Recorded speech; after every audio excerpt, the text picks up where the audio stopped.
Rahim. Muna gode ma Allah subhanahu wa ta'ala da ya kawo mu a daidai wannan lokaci, wannan shekara ta 2024 wadda muke ciki. Alhamdulillahi muna gode ma Allah subhanahu wa ta'ala da ya kawo mu a daidai wannan lokaci. Sunana Muhammadu Bello Turji, wanda aka fi sani a arewa maso yamma.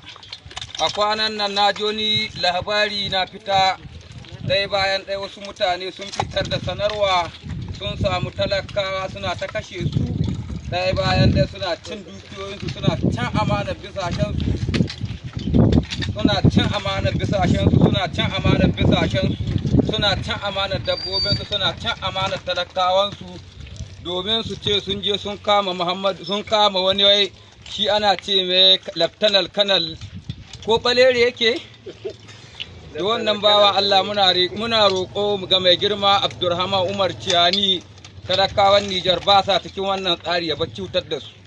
Gada ya kai su ma su fusata su ɗauki makamai kamar yadda mu ma muka kai muka ɗauki makamai. A yanzu ka gani dama a haka aka fara Najeriya, a je a samu talakawa a kashe su a ce an kashe 'yan bindiga.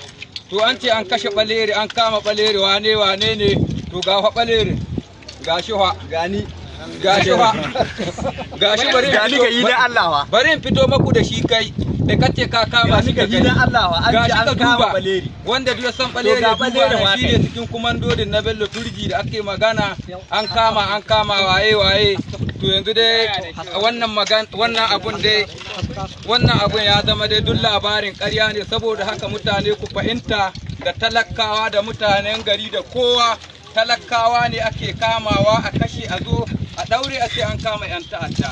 To an ce an kama ɓalere gashi ga Bello Turji, kai gwamnan Maradi, kai da ka fito kace ka kama ɓalere gashi ga Bello Turji, kuma ga al'ummar Bello Turji nan muna tare.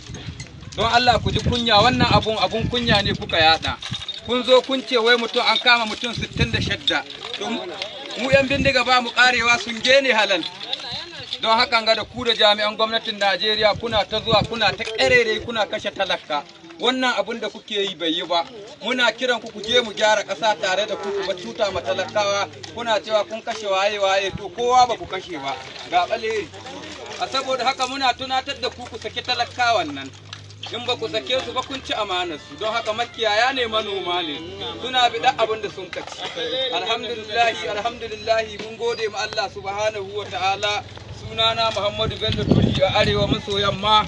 Muna gode ma Allah subhanahu wa ta'ala a wannan yankin da muke ciki. Masha Allah.